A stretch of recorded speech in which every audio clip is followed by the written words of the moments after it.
All right, let's get right into it. Today, we are digging into a pretty wild theory from our source material. It's one that suggests everything we think we know about global power isn't real, that it's all just an illusion, a carefully constructed game. Yeah, you heard that right. The theory kicks off with this idea. Our world is a hallucination. It's a collective fantasy. That's the heck of a way to start, isn't it? So what on earth does that actually mean? Let's break down how this whole framework is supposed to be built. So to really get your head around this source material goes way back, like ancient Greece way back. The entire theory is built on a famous thought experiment, Plato's allegory of the cave. And trust me, you're going to want to understand this part because it's the key to everything that follows. Okay, so just picture this. You've got these prisoners, right? And they've been chained up inside a dark cave their entire lives, forced to stare at nothing but a blank wall. Now behind them, there's a fire, and people are walking in front of that fire holding up puppets. All the prisoners can see are the shadows of these puppets dancing on the wall. For them, those shadows aren't just shadows, that is reality. It's all they've ever known. Now here's where it gets really interesting. This theory argues that we are the prisoners. You, me, basically the entire global population. We're the ones who are fixed in place, only able to see the version of reality that's being projected right in front of us. So if we're the prisoners, then what are the shadows? Well, think about everything we consume as reality. The daily news, our cultural trends, all the political drama that plays out. The source claims that all of that is just shadows on the wall. They're carefully crafted projections, not the real thing. And of course, if you have puppets and shadows, you have to have puppeteers, right? And this is where the theory points its finger at a hidden elite, a group operating behind the curtain, controlling the fire, holding up the puppets, and basically shaping our entire view of the world. Okay, so that's the big metaphor. But how is this cave actually constructed in our modern world? Well, the source says you just have to look at the power structures we can all see, the ones that form the game we're all playing, whether we know it or not. The theory lays it out in a pretty clear hierarchy.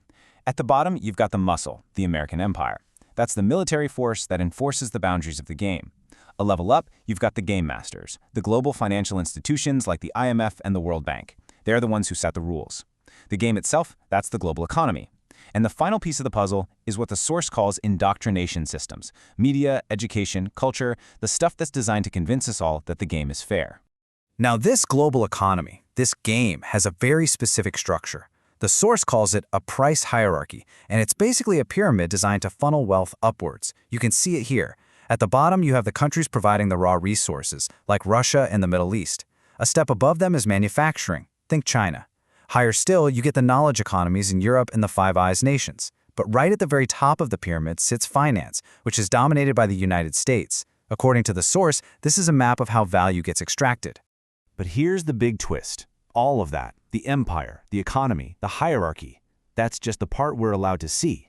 The source argues there's a whole other layer, a much deeper system running underneath it all, and it calls this hidden system the parasite. And this leads to this really crucial idea of the host versus the parasite. The host is the visible world, the American empire, the global economy. It looks like the real power structure.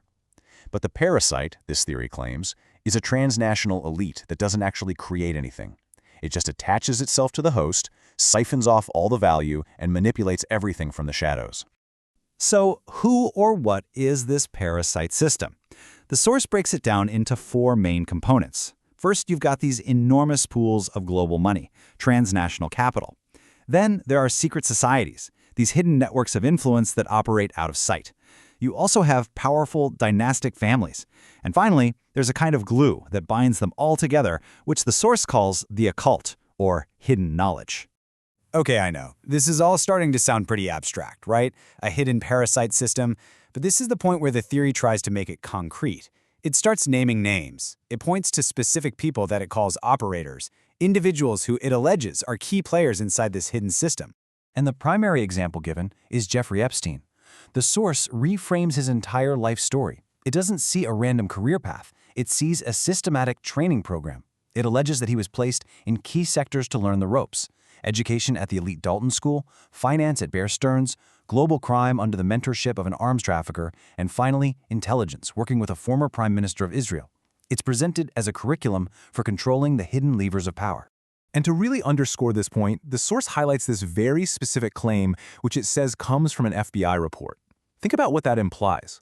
The theory suggests that for someone like Epstein, he wasn't just working for intelligence agencies, the intelligence agencies were working for him. And to suggest that this is a much broader network, the source also names Jared Kushner as another alleged operator. It points to his family's financial ties and his real estate plans in post-conflict zones as more evidence of this hidden system at work. So, if this system is so perfectly designed and so tightly controlled, you have to ask, why does the world feel so chaotic right now? Well, the final part of this theory is all about explaining the critical flaws, the cracks that are finally starting to appear in the wall of the cave.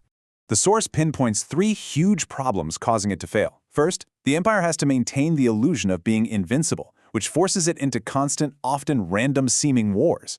Second, the game is so obviously unfair that nations like Russia and Iran are starting to flip the table and challenge the rules directly. And third, the people who benefit the most from the system are now fighting amongst themselves, desperately trying to keep the illusion from shattering. So, there you have it, a theory that presents our world as a game with hidden rules controlled by a parasitic elite. And all of this leaves us with the one big lingering question posed by the source. If this is the game, what happens when it's over?